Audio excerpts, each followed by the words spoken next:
რევოლუცია მშვიდობიანი მთელი ხალხის მონაწილეობით ყოველგვარი გასროლის გარეშე ამ წუთებში მიმდინარეობს თბილისის ქუჩებში დესპოტის შევარდნაზე მოსჯობა დღეს გადადგება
ვინ არის მიშა?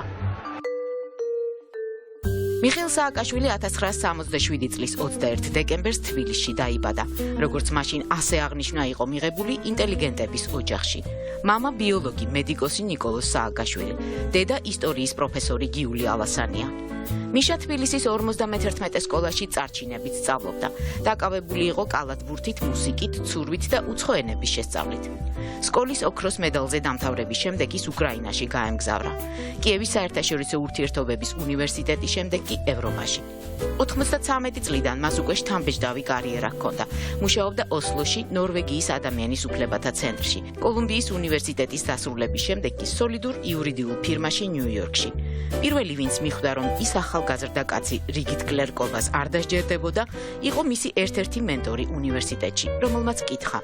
კითხა, რატომ არ დაწერ დისერტაციას თემაზე ახალი ქვეყანა? ეს ზუსტად ის არის, რასაც შენ მომავალ წლებში გააკეთებ. მაგრამ მე მივხვდი, ამის დაწერა არ შემეძლო.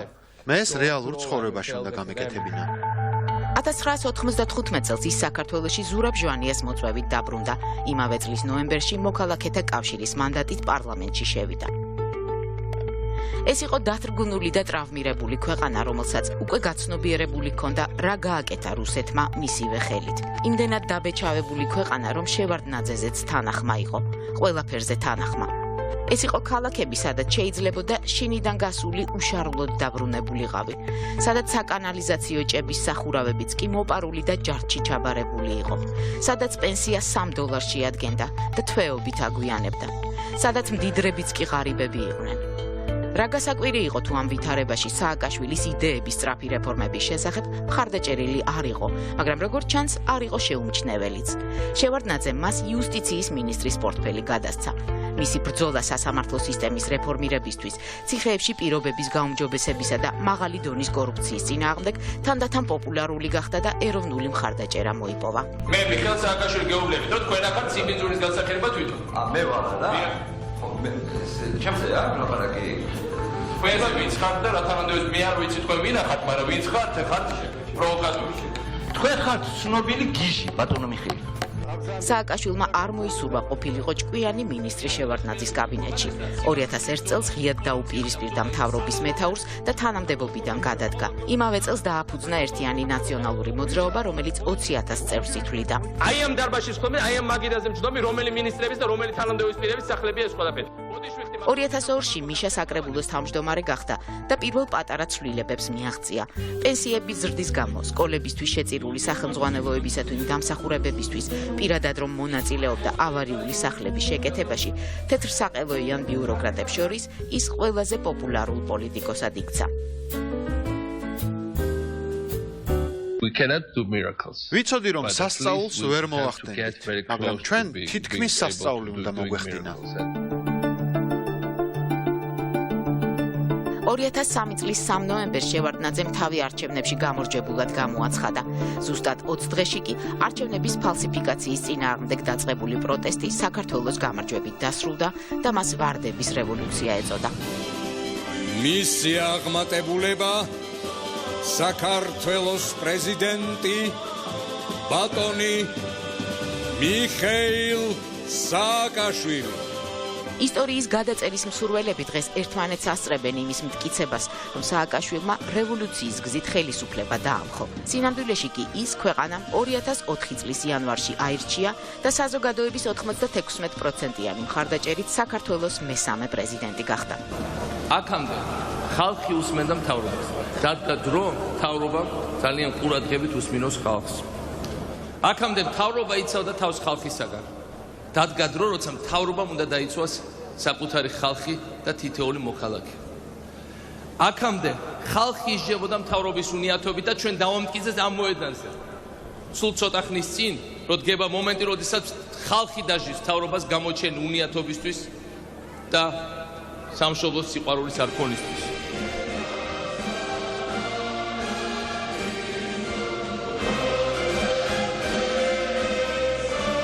მან პირველმა აღმართა 5-ჯვრიანი დროშა. და იმ დღეს პირველად უძველესი ევროპის მიწაზე აფრიალდა ევროკავშირის დროშაც, რომელიც გასული წლის 5 ივლისამდე არასოდეს ჩამოხსნილა. მე ვხდები ამაყი ხალხის პრეზიდენტი. ხალხისა, რომელიც იმედით შეხურებს მომავალს.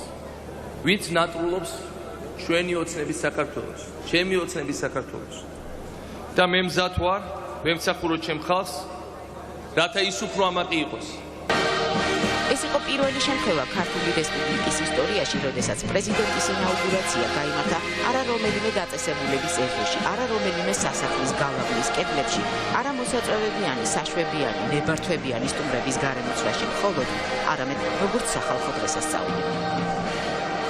ჩვენ ყველამ ვიფიქრეთ, რომ იმ დღეს სააკაშვილი პრეზიდენტის სავარძელში ჩაჯდა. სინამდვილეში კი ის ჩაჯდა ფორმულა 1-ში და 9 წელიწადი არ გაჩერებულა.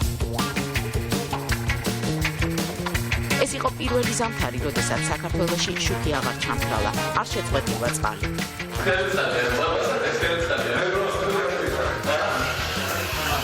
პირველი შემთხვევა, როცა საპენსიო და სახელფასო დავალიანებები სრულად დარიგდა და მას შემდეგ აღარ შეფერხებულა. შეუფერხებელი სვლისთვის მთელ ქვეყანაში დაიგო გზები და დაიწყო სხვა ინფრასტრუქტურის მოწესრიგება. ასფალტი ჩამოძრო იძახოდი რამაც მართლები არ უნდა ის ასფალტი შეა.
სამეზობლოდ თანამშრომლობისთვის გაუწოდა, მაგრამ საქართველოს დაჟინებულმა სწრაფვამ ნატოში გაწევრიანებისკენ ის პუტინის პირად მტრად აქცია. საფრთხე იყო გარედან, უსაფრთხო ჯერ არც ქვეყნის ფარგლებში იყო. ბირის დარჩოზე, ქუჩის დარჩოზე, ჯიბგირობაზე, ნარკოტიკების შენახვაზე მთლიანად უნდა გაუხდეს პირობითი საჯელი, არანაირი პირობით საჯელს ყველა ციხეში.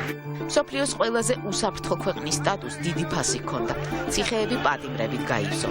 კრიმინალთა ბრძოლის პარალელურად გროვდებოდა ადამიანთა უფლებების დარღვევების შემთხვევები. უკმაყოფილება ხალხში თანდათან იზრდებოდა. ჩემო ჯიგრებო, ჩემო ქართველო ხალხო, თავისუფალი საქართველო განსაცდელშია. გირგულიანის მკვლელობის შემდეგ სასამართლო სისტემის დამოუკიდებლობა სერიოზულად ეჭვქვეშ დადგა. 2007 წელს პროტესტმა პირველ პიკს მიაღწია. დემონსტრანტებმა სააკაშვილის გადადგომა მოითხოვეს. ხელისუფლებამ ამ მოძრაობას სახელმწიფო გადატრიალების მცდელობა უწოდა და მიტინგი დაარბია. სააკაშვილი მათ რიცხვში არ არის, ვინც შეცდომებს ხმამაღლა აღიარებს, მაგრამ მან პოლიტიკური პასუხისმგებლობა აიღო და თანამდებობიდან გადადგა. არჩევნებისთვის ემზადებოდა მიშა სააკაშვილიც. ნერვიულობდა, მაგრამ დათმობას არ აპირებდა.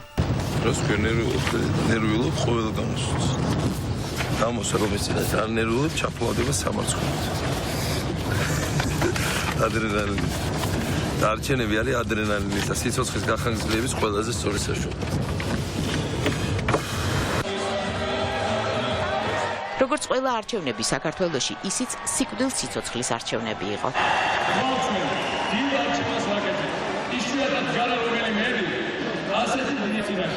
არჩევანი საქართველოს მომავალს და საქართველოს წარსულს შორის. მეორე დღეს მიხეილ სააკაშვილი მეორედ გახდა საქართველოს პრეზიდენტი. მან არჩევნები 53%-ით მოიგო. ოპოზიცია მის გაყალბებაში დაადანაშაულა, თუმცა ეს ბრალი საერთაშორისო სადამკვირვებლო მისიებმა არ გაიზიარა. ოპოზიციის უკან რუსეთის გავლენების ძიებას ზოგი სააკაშვილის პარანოიას მიაწერდა. და თუ ასე იყო, ალბათ იყო დამთხოვა, რომ მეორე საპრეზიდენტო ვადის დაწყებიდან რამდენიმე თვეში რუსეთმა ომი დაიწყო.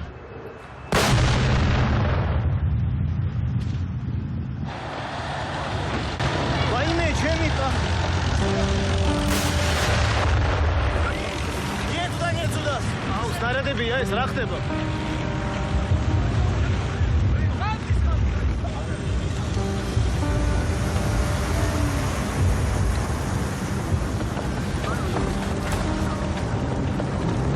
ისეთ განსხვავდა რომ მოხდა. მაინც ეს ის განცდარვა ვერ დავიცავის ხალხი ვინც დაიღუპა ვერ დავიცავის სოფლები რომ ეს ამდენი ენერგია მთლად ჩადებულა იმედაც და სამძიმად მაგთან ერთად მოვუწევთ რა საქართველოს 5 დღე იდგა ყოფნა არ ყოფნის საფრთხის წინაშე. რატომ იდაყვებს არ იკბენდა არათუ ჰალსტუხს წიწკნიდა კაცი, რომელიც იდგა ცეცხლის მფრქვეველი გველეშაპის წინაშე. თვითონ კი არ იყო წმინდა გიორგი, არამედ ერთი პატარა ქვეყნის პრეზიდენტი.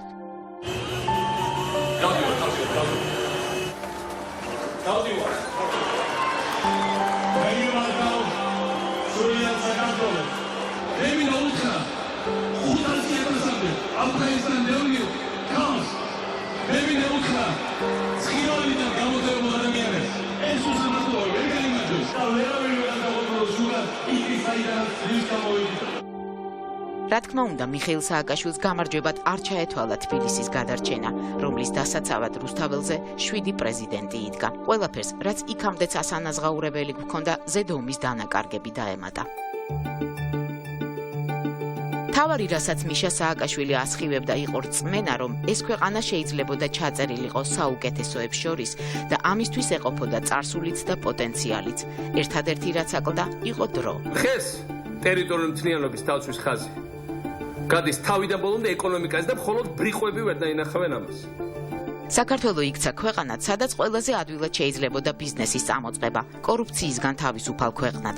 ახლა საჭირო იყო დიდ ბრენდებს ის რუკაზე ეპოვათ. ჩვენ შეგვიძლია გამოვიყენოთ მისი გონებრივი სიძლიერე ჩვენს დიდებულ სახელმწიფოში.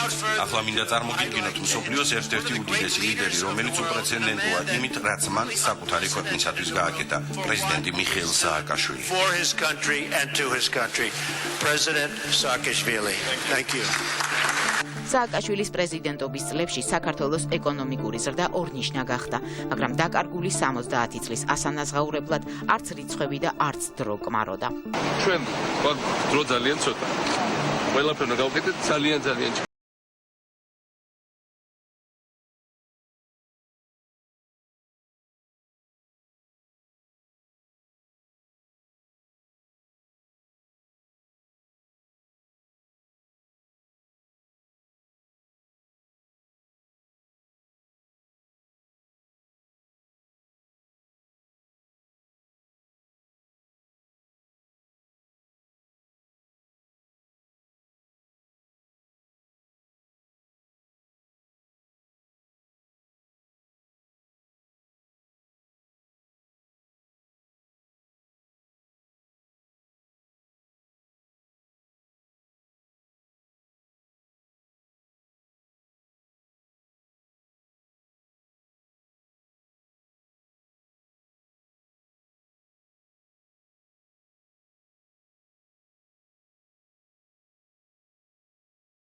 რომელსაც თვალს ხან ტყვია გაუმტავრი ჯავშნის, ხან ტელევიზორის ეკრანის მიღმა მოუკრავდით. ბოლოს კი თავს ამაზეც არ შეიწუხებდა. მიშა კი დადიოდა თვითონ და მოსვენებას არ აძლევდა თავის მთავრობას. თუ ერთ ადგილზე ზის და ერთი ადგილი ვერ წამოუწევი კაბინეტი და ეს კაბინეტი არ შეიძლება იყოს. პარლამენტის ქუთაისში გადატანა სწორედ ეს იდეა იყო, მობილური ხელისუფლების ყველგან. 22 ევროთ ტაქსი არ ჩამოგიყვანს ხაშურიდან ქუთაისში. მიშა ხშირად ფანტაზიური ბავშვივით გამოიყურებოდა, რომელსაც სასწაულები სჯეროდა. მაგალითად, როცა ამტკიცებდა, რომ ქუთაისი გახდებოდა ჩვენი ფანჯარა ევროპაში, თან რამდენიმე 10 ევროდ და სასწაული არ არის, ერთ დღეს მართლაც გავფრინდით. ქუთაისიდან პირდაპირ მიუნხენში, პირდაპირ პრაღაში, პირდაპირ ყველგან. პრეზიდენტის ბორტმა სიჩქარე მხოლოდ 2012 წელს დააგდო. მივიღე ძალიან მძიმე გადაწყვეტილება ჩემთვის და გადავწყვიტე პოლიტიკაში მოსვლა. წინასწარ-კვლევებში ნაციონალურ მოძრაობას მილიარდერის პარტიაზე გაცილებით ძლიერი პოზიციები ჰქონდა, მაგრამ სექტემბერში მონაცემები მკვეთრად გაუარესდა. ციხის კადრებმა საზოგადოებაში წარმოუდგენელი აღშფოთება გამოიწვია. სააკაშვილმა არჩევნები წააგო და გახდა ქვეყნის პირველი ლიდერი, ვინც ხელისუფლება დემოკრატიულად გადააბარა. ივანიშვილის მოთხოვნის მიუხედავად პოსტიდან გადამდგარიყო, თანამდებობაზე საპრეზიდენტო ვადის ამოწურვამდე დარჩა. ეს საკმარისი იყო განსხვავებების დასანახად.